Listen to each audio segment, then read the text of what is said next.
قرآن کریم تذکرہ کرتا ہے ان قارون کان من قوم موسیٰ، کہ قارون حضرت موسیٰ علیہ السلام کی قوم کا ایک فرد تھا،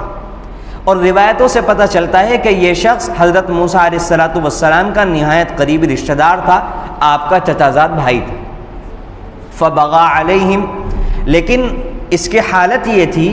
کہ یہ بظاہر مسلمانوں میں شامل تھا، منافق تھا، اور ادھر فرعون سے اور اس کے دربار کے لوگوں سے اس نے ساز باز کی ہوئی تھی۔ اور ہمیشہ سے ایسا ہوتا ہے کہ ظالم قومیں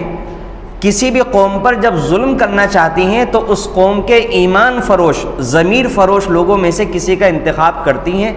اور پھر ان کی ساز باز کے ذریعے سے اس قوم کو جتنا نقصان پہنچا سکتی ہیں پہنچاتی ہیں۔ یہ تاریخ گواہ ہے قوموں کی۔ اسی طریقے سے فرعون نے کیا کہ اس منافق شخص کو بنی اسرائیل میں سے منتخب کیا، اور اس نے فرعون کے دربار سے تعلقات کی وجہ سے بہت سا مال اکٹھا کیا اور بہت بڑا مالدار بن گیا۔ اتنا بڑا مالدار تھا، اگر آپ نے پرانے زمانے کے میوزیموں کا کبھی فوٹو دیکھا ہو اور پرانے زمانے کے تالے دیکھے ہوں تو آپ دیکھیں گے کہ لکڑی کے، لوہے کے بہت بڑے بڑے تالے ہوتے ہیں۔ قرآن کریم وہی کہتا ہے کہ اس زمانے کے تالوں کے اعتبار سے جو اس کے خزانے جن کوٹھریوں میں، جن تجوریوں میں رکھے ہوئے تھے، جن الماریوں میں رکھے ہوئے تھے، اس پر جو تالے لگے ہوئے تھے، اس کی جو چابیاں تھیں وہ اتنی زیادہ تھیں، اتنی بھاری بھرکم تھیں کہ ایک بہت بڑی طاقتور جماعت بھی ان کا بوجھ نہیں اٹھا سکتی تھی، اتنا بڑا مالدار تھا۔ اذ قال له قومه لا تفرح، لیکن ہوا کیا کہ جب اللہ رب العزت نے حضرت موسیٰ علیہ السلام کو نبوت سے سرفراز کیا، ان کو عزت ملنے لگی، تو یہ شخص اندر ہی اندر جلا کرتا تھا حضرت موسیٰ علیہ السلام سے کہ میں قوم کا مالدار ترین آدمی ہوں، سب سے بڑا مالدار ہوں، مال و دولت کی وجہ سے مجھے وہ کیوں مقام حاصل نہیں ہے جو موسیٰ علیہ السلام کو اور ہارون علیہ السلام کو حاصل ہے۔ اور جب حضرت موسیٰ علیہ السلام نے زکوٰۃ کا حکم دیا تو اس کی جان نکل گئی، یہ مال سے اتنی محبت کیا کرتا تھا۔ تو اس نے پھر پلاننگ کی، سازش کی حضرت موسیٰ علیہ السلام کے خلاف، اور ایک عورت کو لالچ دیا اور یہ کہا کہ نعوذ باللہ جب حضرت موسیٰ علیہ السلام قوم میں زنا کی سزا بیان کر رہے ہوں گے تو تم تمام قوم کے سامنے یہ کہہ دینا کہ تم نے میرے ساتھ زنا کیا ہے۔ چنانچہ اس عورت نے ایسا ہی کیا۔ حضرت موسیٰ علیہ السلام کانپ گئے، لرز گئے۔ ظاہر ایک پاک دامن شخص کے اوپر ایک اس کی عزت کے اوپر حملہ ہوگا، اس کے اوپر اثرات آئیں گے۔ وہ اللہ کے نبی تھے، انہوں نے جب ہی اللہ سے گر گڑا کر دعا کی، اس کو اللہ کا واسطہ دیا، قسمیں دی،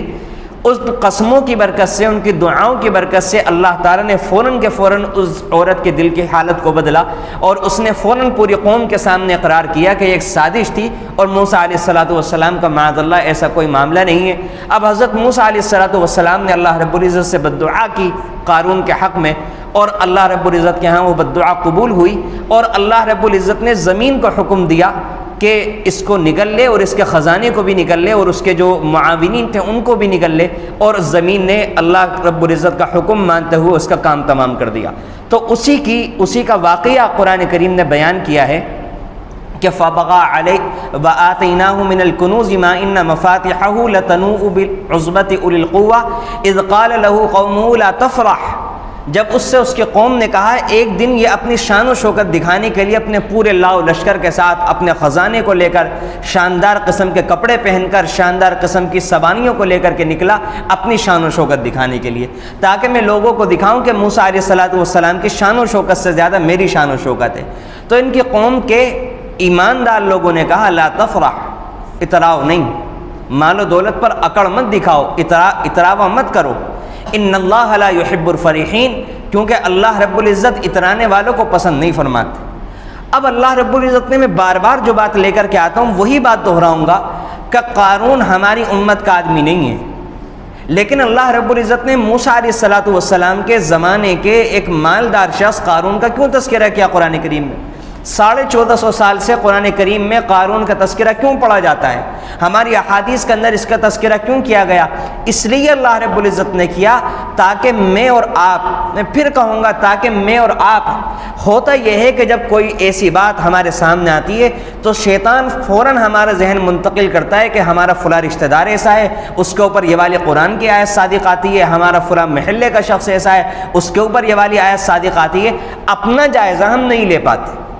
تو یہ جو قرآن کی باتیں بیان ہو رہی ہیں یہ صرف اور صرف میرا اور آپ کا اپنا جائزہ لینے کے لیے بیان ہو رہی ہیں کہ میں اور آپ اپنا جائزہ لیں کہ کہیں قارون کی جو سوچ تھی، قارون کی جو اکڑ تھی، قارون کا جو اترانا تھا، قارون کا جو گھمنڈ تھا دولت کے اوپر، کہیں وہ گھمنڈ، وہ اترانا، وہ اکڑنا کسی نہ کسی درجے میں میرے اور آپ میں تو نہیں ہے، کہیں وہ ہماری اولاد کے اندر تو نہیں پایا جا رہا۔ کیوں؟ کیونکہ اللہ رب العزت نے فرمایا کہ جب قارون کی طرح انسان کے اندر یہ والی عادتیں آئیں گی تو پھر اللہ رب العزت کی طرف سے اس طرح کے معاملات ہوں گے جس طرح قارون کے ساتھ ہوئے، اور اللہ تعالیٰ یہ چاہتے ہیں میرے اور آپ کے ساتھ وہ معاملہ نہ کریں جو قارون کے ساتھ اللہ کو کرنا پڑا تھا اس کی سرکشی کی وجہ سے۔ اس لیے اللہ نے قرآن کریم کے ذریعے سے مجھے اور آپ کو سمجھایا کہ اللہ تعالیٰ مال دیں گے تو اترانا نہیں، اکڑنا نہیں، کسی کو حقیر نہ سمجھنا۔ وابتغی فیما آتاک اللہ الدار الآخرہ، اور اللہ تعالیٰ نے تمہیں جو مال دیا ہے اس مال کے ذریعے سے آخرت کی نیکیاں حاصل کرنے کی کوشش کرو۔